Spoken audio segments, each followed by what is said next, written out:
Salam jemaat Tuhan yang terkasih dalam nama Tuhan Yesus Kristus. Salam sejahtera bagi kita semuanya. Kiranya Tuhan senantiasa selalu memberkati kita dalam keadaan sehat. Bapak, Ibu, dan saudara-saudariku yang terkasih dalam nama Tuhan Yesus Kristus, firman Tuhan yang akan menyapa kita pada hari ini tertulis di dalam kitab Efesus 4 ayat yang ke-17 sampai yang ke-32. Kitab Efesus 4 ayat yang ke-17 sampai yang ke-32. Demikian firman Tuhan. Bapak, Ibu, dan saudara-saudari yang terkasih dalam nama Tuhan Yesus Kristus, yang menjadi tema yang akan kita renungkan pada hari ini adalah dibaharui menjadi manusia baru. Dibaharui menjadi manusia baru. Bapak, Ibu, dan saudara-saudari yang terkasih dalam nama Tuhan Yesus Kristus, mari kita lihat mengapa Paulus menulis surat ini kepada orang Kristen di Efesus. Apa yang menjadi alasan Paulus sehingga ia ingin sekali menuliskan surat ini kepada jemaat yang ada di Efesus? Ya, Bapak, Ibu, dan saudara-saudariku yang terkasih, Paulus menasihati jemaat di Efesus menjadi orang-orang Kristen yang dulunya adalah berasal dari orang-orang yang penyembah berhala. Ya, Bapak, Ibu, dan saudara-saudara yang terkasih, dulunya orang Kristen di Efesus itu adalah penyembah berhala. Mereka tidak percaya akan kebenaran firman Allah. Paulus merasa bahwa perlunya orang Kristen secara terus-menerus diberikan nasihat, ditegur, diingatkan agar tidak lagi seperti gaya hidup orang-orang yang tidak bertobat, sama dengan orang-orang yang tidak mengenal Allah pada saat itu. Bapak, Ibu, dan saudara-saudariku yang terkasih dalam nama Tuhan Yesus Kristus, bukankah hal ini juga umum terjadi dengan orang-orang Kristen modern zaman sekarang? Iya, mari kita tanyakan dalam hati kita, Bapak, Ibu. Lalu di dalam teks Efesus 4 ayat 17 sampai yang ke-32 ini, apa yang menjadi ciri-ciri gaya hidup orang yang tidak mengenal Allah? Mari kita lihat, Bapak, Ibu, bersama-sama. Di dalam ayat yang ke-17 dikatakan pikiran yang sia-sia dan pengertian yang gelap. Ya, Bapak, Ibu, yang pertama ciri-ciri orang yang tidak mengenal Allah adalah pikiran yang sia-sia dan pengertian yang gelap.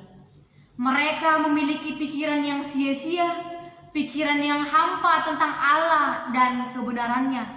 Tidak pernah mereka berpikir untuk menyembah Allah, memuliakan Allah tersebut, melainkan mereka hanya berpikir untuk menyembah berhala-hala yang bukan Allah yang menciptakan langit dan bumi. Bapak, Ibu, dan saudara-saudari yang terkasih, pengertian mereka yang gelap akan buta secara rohani, tidak bisa memahami Injil, jalan keselamatan oleh iman kepada Yesus Kristus karena anugerah, itu disebabkan oleh karena dosa-dosa manusia yang sudah jauh daripada kebenaran Allah, jauh dari persekutuan dengan Allah karena kebodohan dan kedekilan hati mereka. Iya, Bapak, Ibu, dan saudara-saudara yang terkasih, bagaimana kita menanggapi respon tersebut? Apakah kita masih tetap menjadi seperti mereka, pikiran yang sia-sia dan pengertian yang gelap? Mari kita tanyakan dalam hati kita, Bapak, Ibu. Lalu yang kedua yang menjadi ciri-ciri orang yang tidak mengenal Allah adalah perasaan mereka yang tumpul. Iya, Bapak, Ibu, dan saudara-saudari yang terkasih, mari kita lihat di ayat yang ke-19. Artinya perasaan mereka tumpul itu hati nurani mereka mati. Ya, hati nurani mereka mati. Mereka tidak peka akan dosa yang telah mereka lakukan. Ya, tidak ada rasa malu pada mereka ketika mereka melakukan dosa-dosa pada saat itu. Rasa akan benar dan salah sudah mati. Iya, Bapak, Ibu. Akibatnya mereka hidup selalu dalam hawa nafsu mereka, seks bebas, percabulan, dan lain-lain, serakah dalam segala kecemaran. Iya, Bapak, Ibu, dan saudara-saudaraku yang terkasih dalam nama Tuhan Yesus Kristus, gaya orang yang tidak mengenal Allah ini akibat dari kutuk kejatuhan manusia dalam dosa. Iya, Bapak Ibu dan saudara-saudara yang terkasih, semua orang telah berbuat dosa dan telah kehilangan kemuliaan Allah, tertulis dalam Roma 3 ayat 23. Manusia yang awalnya diciptakan Allah menurut gambar dan rupanya telah tercemar oleh dosa-dosa manusia. Bapak Ibu dan saudara-saudara yang terkasih dalam nama Tuhan Yesus Kristus, ketika Paulus melihat semua sifat-sifat gaya hidup jemaat yang ada di Efesus, Paulus mengatakan kepada orang Kristen yang ada di Efesus, kamu bukan demikian, kamu beda. Kamu sudah lahir baru, kamu sudah menjadi milik Kristus, jangan lagi hidup seperti dulu. Ya, mari kita lihat ayat yang ke-22 Bapak Ibu, yaitu bahwa kamu telah belajar mengenal Kristus karena kamu telah mendengar Dia dan menerima pengajaran di dalam Dia menurut kebenaran yang nyata dalam Yesus Kristus. Maka kamu harus tinggalkan manusia yang lama supaya kamu dibaharui, terus-menerus dibaharui oleh Roh Kudus, sehingga kamu bisa mengenakan manusia baru yang telah diciptakan menurut kehendak Allah di dalam kebenaran dan kekudusan yang sejati. Bapak, Ibu, dan saudara-saudara yang terkasih, di ayat yang ke-23 dan 24 sudah jelas kita harus meninggalkan manusia yang lama dan berbalik menjadi manusia yang baru. Bapak, Ibu, jemaat Tuhan yang terkasih dalam nama Tuhan Yesus Kristus, menurut Paulus, manusia baru di sini adalah seseorang yang baru secara kualitas rohani. Ya, Bapak, Ibu, dan saudara-saudara yang terkasih, manusia baru di sini adalah manusia yang baru secara kualitas rohani. Manusia baru yang sungguh-sungguh ciptaan baru, yang berasal dari mukjizat kelahiran baru yang dilakukan oleh Roh Kudus di hati dan pikiran menerima Yesus Kristus. Bapak, Ibu, dan saudara-saudara yang terkasih dalam nama Tuhan Yesus Kristus, manusia baru bukanlah produksi budaya manusia, tetapi adalah sebuah ciptaan langsung dari Allah, regenerasi dari Allah. Lalu yang terus-menerus dibaharui Roh Kudus yang telah hadir dalamnya oleh Kristus yang hidup di dalam kita juga, Bapak Ibu. Oleh firman yang menyucikan terus-menerus juga. Jadi bukan semata-mata jangan lakukan ini, jangan lakukan ini, tetapi kita harus dibaharui secara hati dan pemikiran kita sehingga rohani kita dapat bertumbuh dengan baik. Bapak, Ibu, dan saudara-saudara yang terkasih, apa yang menjadi ciri-ciri gaya hidup manusia baru dan Yesus Kristus yang berbeda dengan hidup gaya manusia lama? Iya, yang pertama jelas dikatakan pada ayat yang ke-25, buanglah dusta. Ya, di ayat yang ke-25 katanya, buanglah dusta. Jangan berdusta. Artinya stop berbohong. Lalu yang kedua apa, Bapak Ibu? Ciri-ciri manusia baru yang telah menanggalkan manusia lama, yaitu jangan marah seperti orang yang berdosa. Stop marah-marah. Berarti di sini kita harus menahan emosi kita. Bapak, Ibu, dan saudara-saudara yang terkasih, lalu apa menjadi gaya hidup manusia baru itu? Jangan mencuri lagi. Bekerja keras, rajin, supaya dapat membagi sesuatu kepada orang lain. Iya, Bapak, Ibu, dan saudara-saudara yang terkasih, tujuan orang Kristen bekerja harus beda dengan orang lain, yaitu bukan hanya sekedar meningkatkan standar hidup pribadi, tapi supaya dapat memberi kepada orang lain yang berkekurangan. Iya, Bapak, Ibu, dan saudara-saudaraku yang terkasih, ketika mungkin kita berpikir kita akan mencari sesuatu yang ada di dunia ini, kita harus pikirkan bagaimana ketika kita mengumpulkan bagaimana kita menyeimbangkan ketika kita dapat memberi kepada orang lain. Kita harus dapat mengolah harta yang Tuhan berikan kepada kita dengan benar dan bertanggung jawab. Bapak, Ibu, dan saudara-saudara yang terkasih, lalu apa selanjutnya? Ciri-ciri orang yang sudah menjadi manusia baru, yang telah meninggalkan manusia lama, yaitu yang keempat, jangan ada perkataan kotor. Iya, Bapak, Ibu, dan jemaat Tuhan yang terkasih, jangan ada perkataan kotor, terdapat dalam ayat yang ke-29. Keluarkanlah perkataan yang baik, perkataan yang mungkin saja bisa memotivasi orang lain, perkataan yang positif. Lalu Bapak, Ibu, dan saudara-saudara yang terkasih, apa berikutnya? Ciri-ciri orang yang telah meninggalkan manusia lama, yaitu jangan mendukakan Roh Kudus. Terdapat di ayat yang ke-30. Ya, jangan mendukakan Roh Kudus. Roh Kudus diam dan ada di dalam diri kita.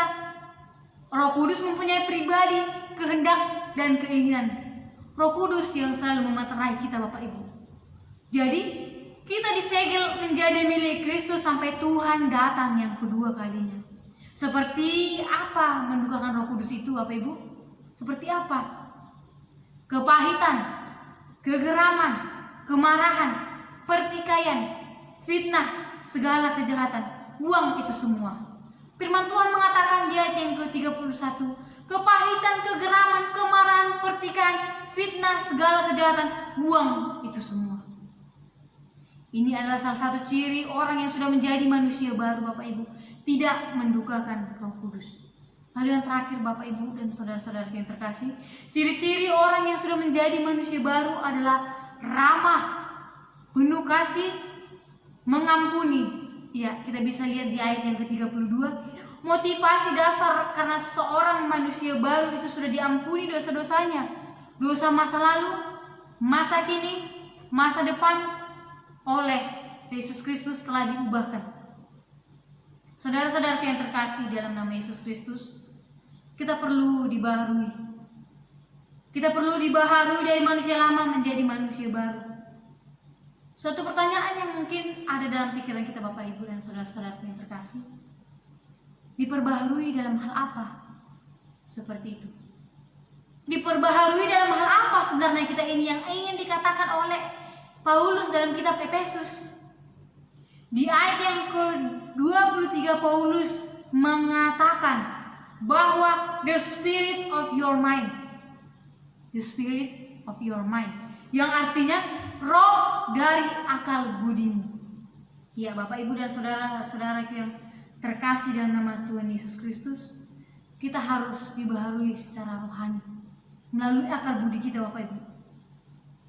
Maka Paulus menjelaskan perubahan terus-menerus itu agar orang percaya memperoleh pengetahuan yang benar menurut gambar Kristus itu sendiri. Dengan demikian, Bapak, Ibu, dan saudara-saudara yang terkasih, jelaslah bahwa pembaharuan yang terjadi dalam orang percaya adalah pembaharuan akal budi atau pikiran seseorang yang semakin serupa dengan Kristus. Bapak, Ibu, dan saudara-saudara yang terkasih dalam nama Tuhan Yesus Kristus, karena itu Paulus menyadari bahwa tanda seseorang mengenakan manusia baru itu terlihat dari perubahan akal budinya. Ya, pola pikir yang dikerjakan oleh Roh Kudus itu tampak dari apa yang dikerjakan oleh manusia baru tersebut. Paulus menjabarkan secara serangkai nasihat praktis sebagai wujud orang yang mengenakan manusia baru.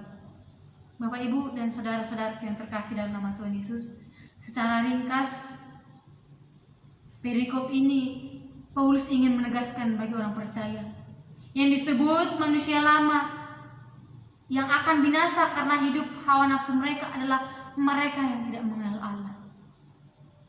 Bapak, Ibu, dan saudara-saudara yang terkasih dalam nama Tuhan Yesus Kristus, mungkin secara tidak sadar, tidak seharusnya orang mengenakan baju lama terus-menerus. Mungkin ketika kita mengenakan baju kita yang lama, itu mungkin terlihat usang. Mungkin kita sendiri pun bosan akan baju yang lama itu. sehingga kita ingin membeli baju yang baru. Sama halnya dengan perilaku kita Bapak Ibu. Kita harus meninggalkan gaya hidup kita yang lama dan menjadi gaya hidup manusia baru yang dikatakan oleh Paulus dalam kitab Efesus. Bapak Ibu dan saudara-saudara yang terkasih, mungkin kita sangat familiar berbicara mengenai Allah, iman maupun kekristenan. Namun sebenarnya kita berada di titik rawan ketika iman maupun pengetahuan akan Allah itu hanya berada pada level konsep saja. Ya, hanya ada pada level konsep, wacana maupun doktrin belaka.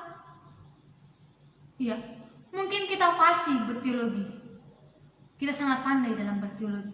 Tetapi apakah ketika kita berteologi, kita mampu merefleksikannya dalam kehidupan kita sehari-hari? Ya, Bapak Ibu dan saudara-saudara yang terkasih, mungkin kita adalah orang-orang yang terusik ketika melihat rekan kita mampu lebih pandai daripada kita, melebihi kemampuan kita. Kita terkadang iri kepada mereka. Terkadang kita berpikir, apakah mereka lebih diberkati daripada saya? Tidak Bapak Ibu. Kita semua orang Kristen ada diberkati. Tetapi tergantung bagaimana kita menggunakan berkat yang telah diberikan Tuhan kepada kita. Bapak Ibu dan saudara-saudara yang terkasih dalam nama Tuhan Yesus Kristus, mari kita tunduk di hadapan Tuhan. Mari kita merenungkan kembali makna penebusan Kristus dalam hidup kita. Ketika engkau dan saya bertemu dalam anugerah Allah itu, kita seharusnya meninggalkan perbuatan kita yang lama. Saudaraku yang terkasih, untuk apa kita tinggal dalam cara hidup manusia lama? Untuk apa kita tetap bertahan dalam cara hidup manusia lama?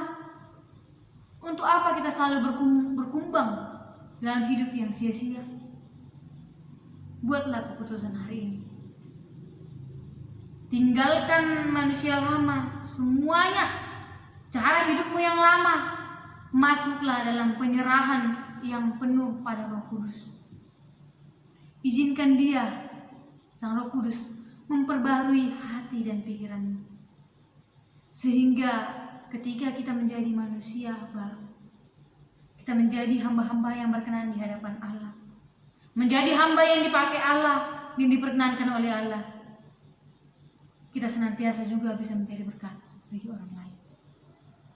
Kiranya Roh Kudus senantiasa menolong kita dan memampukan kita semuanya. Tuhan Yesus memberkati firman-Nya.